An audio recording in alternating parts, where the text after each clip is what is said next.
The shuttle pierced the turquoise atmosphere of Vandros 12, a world where cold didn't simply freeze. It fractured. Temperatures plunged low enough that exposed liquid water turned to glass instead of ice. And winds could shear metal like brittle wood. Inside the shuttle, Cadet Ren Calder tightened the seals on his suit. He was the only human among the participants of the Interstellar Vanguard Trials, an annual test designed to select elite response officers for crisis zones across the galaxy. Around him sat beings far more imposing. A hulking Tarkun Colossus, plated in natural armor. 2 Oran wraith forms, shimmering like drifting auroras. A cluster of Zik engineers, with chitin lenses adjusting continuously. And 6 others, every one from species known for surviving conditions humanity had no business facing. Ren had heard the murmurs all week. Human on Vandros 12, they'll shatter in minutes. Their bones aren't reinforced, their blood isn't cryostable. They evolved on a mild world. He didn't bother correcting them. Anyone who had grown up on Earth's erratic climates learned early that extremes rarely mattered, as long as you respected them. The proctor's synthesized voice crackled through the cabin. Trial parameters, 8 hours. Retrieve the resonance key from the Shatterfield Basin, 4.2 kilometers east. Maintain structural integrity. Survive. First 3 back advance. The shuttle opened, and the universe turned hostile. A blast of -110 degrees C wind hit them like a hammer. Snowflakes, if they could be called that, struck Ren's visor. With crystalline chimes, each flake was a microscopic hexagonal shard that could cut skin like a razor. The others bolted ahead, their species boasting adaptations for cold, density, radiation, or pressure. Ren didn't run. He scanned the white-blue wasteland. Vandros 12 had one defining hazard: thermal fractures.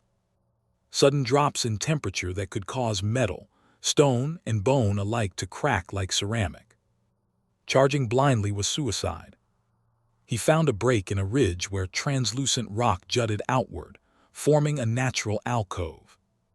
There he began assembling a shelter, simple, low profile, and insulated with layered composite snow.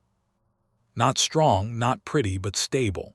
Humans were experts at building with nothing. A Tarkun scoffed over the open comms. Human hides while warriors advance. Ren ignored him. The Tarkun were built for brute force, not patience. 20 minutes later, the first tremor rolled across the basin. The temperature plunged another 30 degrees in a single heartbeat. And screams lit the comms. One of the Orans flickered violently before dissipating into shimmering particles, their energy matrix destabilized. A Zik's exoshell cracked along its side like spiderwebbing glass. Rescue beacons flared. Ren tightened his shelter and waited for the fracture surge to pass. Humanity didn't evolve for deep cold. But humans had something even more valuable: an instinct to pause when others pushed forward. After the surge relented, he crawled out and resumed moving, deliberate, measured steps, checking thermal gradients. With every meter, his pace wasn't fast, but it was relentless. 2 hours in, the Tarkun warrior reappeared, stumbling, clutching his abdomen. His species tolerated heat, pressure, and radiation, but their internal fluids crystallized in extreme cold. He collapsed beside Ren's path. Ren hauled the giant toward a nearby fissure vent, emitting faint geothermal warmth. The Tarkun wheezed, "Why help me? You compete."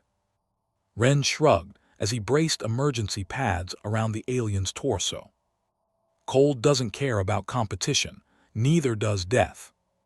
The Tarkun stared at him, confusion shifting slowly into respect before his rescue beacon activated. Ren continued. By hour 4, half the field had washed out. Shatterfield winds screamed like tearing metal. Ice glass dunes cut through boots like serrated blades.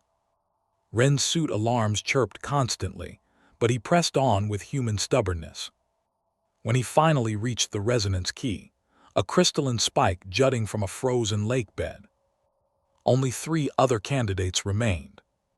He took the key, securing it across his shoulders, then turned back toward the shuttle with the same steady, endurance-built rhythm. He wasn't stronger, he wasn't faster, but humans had evolved as persistence predators, relentless, plodding, impossible to discourage.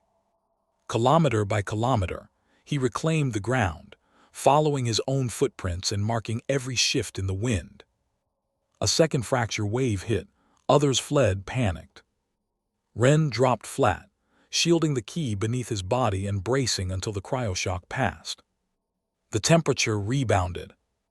He rose and continued. He reached the shuttle with 40 minutes to spare. Only 2 others made it back behind him.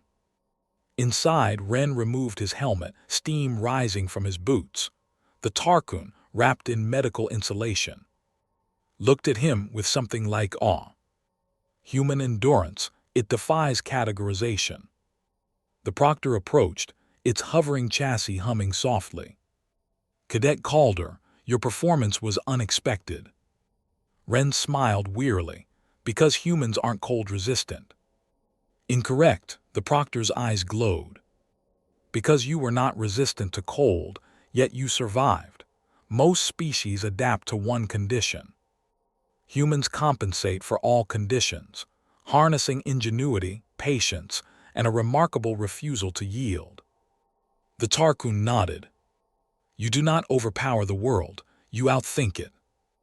As the shuttle lifted, leaving the deadly beauty of Vandros 12 behind, Ren looked back through the viewport. 8 species had fallen today, each specialized for a specific environment.